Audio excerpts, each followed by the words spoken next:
খালেদা জিয়ার চিকিৎসাজনিত অবহেলার তদন্ত হওয়া প্রয়োজন, চিকিৎসক দলের প্রধান। মির্জা ফখরুলকে দেখেই দাঁড়িয়ে সম্মান জানালেন তারেক রহমান। এক নেত্রীর ঠাঁই মানুষের হৃদয়ে, অন্যজনের দেশের বাইরে। হ্যাঁ, ভোটে জনগণের আশার প্রতিফলন ঘটবে, অর্থ উপদেষ্টা উসমান হাদির ভাইকে যুক্তরাজ্যে সহকারী হাইকমিশনে নিয়োগ। সাবেক প্রধানমন্ত্রী ও বিএনপির প্রয়াত চেয়ারপারসন বেগম খালেদা জিয়ার চিকিৎসায় অবহেলার বিষয়টি তদন্ত হওয়া প্রয়োজন বলে দাবি করেছেন তার চিকিৎসায় গঠিত মেডিকেল বোর্ডের প্রধান অধ্যাপক ডা.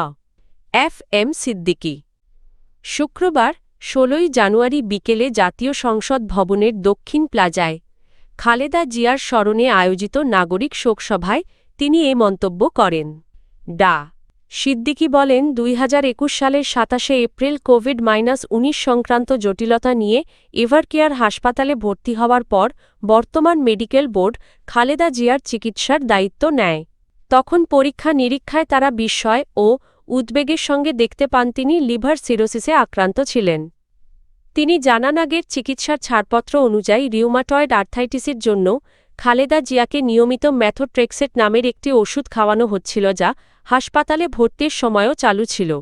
মেডিকেল বোর্ড দায়িত্ব নেওয়ার পর তাৎক্ষণিকভাবে ওষুধটি বন্ধ করা হয়। ডা. সিদ্দিকী বলেন, খালেদা জিয়ার আগে থেকেই MAFLD ফ্যাটি লিভার ডিজিজ ছিল। এ অবস্থায় মেথোট্রেক্সেট ব্যবহারের ক্ষেত্রে নিয়মিত লিভার ফাংশন পরীক্ষা এবং প্রয়োজন হলে আল্ট্রাসনোগ্রামের মাধ্যমে লিভারের অবস্থা যাচাই করা অত্যাবশ্যক। কিন্তু লিভার ফাংশন টেস্টের ফল অস্বাভাবিক থাকার পরও সরকার নিযুক্ত চিকিৎসকেরা কোনো আল্ট্রাসনোগ্রাম করেননি এবং ওষুধটিও বন্ধ করেননি। তিনি আরও বলেন, লিভারের অসুখ শনাক্ত করা কঠিন কোনো বিষয় নয় এবং অন্তত ওষুধটি বন্ধ করাই ছিল চিকিৎসাগতভাবে ন্যূনতম কর্তব্য। প্রয়োজনে রোগীর আস্থাভাজন চিকিৎসকের মাধ্যমে বেডসাইড আল্ট্রাসনোগ্রাম করাও সম্ভব ছিল। রাজধানীর জাতীয় সংসদ ভবনের দক্ষিণ প্লাজায় সাবেক প্রধানমন্ত্রী ও বিএনপির প্রয়াত চেয়ারপারসন বেগম খালেদা জিয়ার স্মরণে আয়োজিত নাগরিক শোকসভায় একটি তাৎপর্যপূর্ণ দৃশ্য নজর কাড়ে। শুক্রবার ১৬ জানুয়ারি বিকেলে শোকসভা চলাকালে বিএনপির মহাসচিব মির্জা ফখরুল ইসলাম আলমগীর অনুষ্ঠানে উপস্থিত হলে তাকে দেখেই নিজের আসন ছেড়ে দাঁড়িয়ে যান বিএনপির চেয়ারম্যান তারেক রহমান। এ সময় তিনি মির্জা ফখরুলের সঙ্গে করমর্দন ও কুশল বিনিময় করেন। প্রত্যক্ষদর্শীরা জানান, তারেক রহমান দাঁড়িয়ে উঠতেই মির্জা ফখরুল বারবার তাকে বসার অনুরোধ জানান। এক পর্যায়ে তিনি নিজেই এগিয়ে এসে তারেক রহমানকে হাত ধরে পুনরায় আসনে বসান। শোকসভায় উপস্থিত আমন্ত্রিত অতিথি ও নাগরিকদের মধ্যে এই দৃশ্যটি বিশেষভাবে আলোচিত হয়।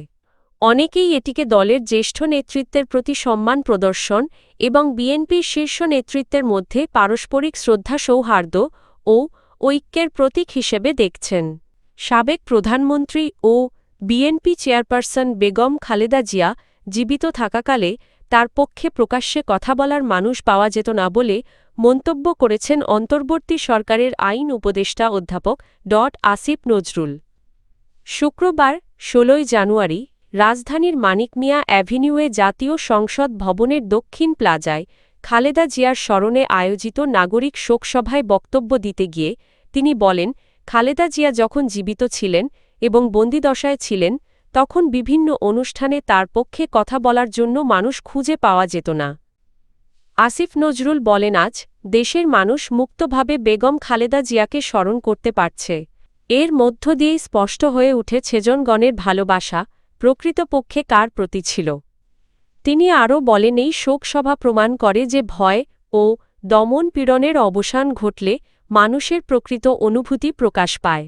অন্তর্বর্তী সরকারের অর্থ উপদেষ্টা ড. সালেউদ্দিন আহমেদ বলেছেন, গণভোটে সবাইকে অংশ নিতে হবে এবং গণভোটে হ্যাঁ ভোটের মাধ্যমে দেশের সাধারণ মানুষের আশার প্রতিফলন ঘটবে।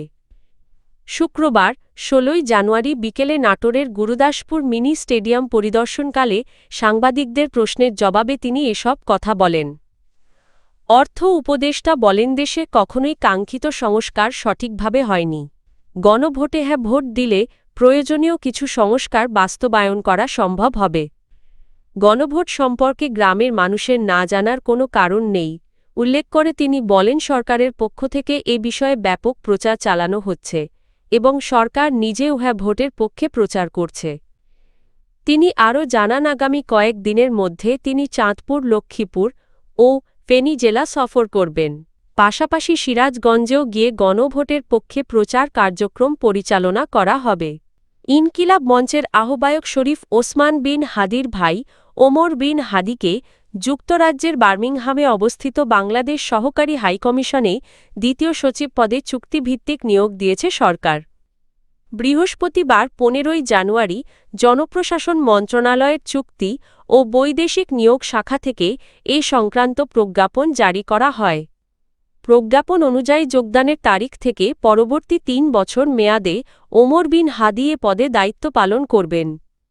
রাষ্ট্রপতির আদেশক্রমে জনপ্রশাসন মন্ত্রণালয়ের যুগ্ম সচিব আবুল হায়াত মো. রফিক প্রজ্ঞাপনে স্বাক্ষর করেন। এতে বলা হয়েছে জনস্বার্থে জারি করা এই নিয়োগের অন্যান্য শর্ত সংশ্লিষ্ট চুক্তিপত্রের মাধ্যমে নির্ধারিত হবে।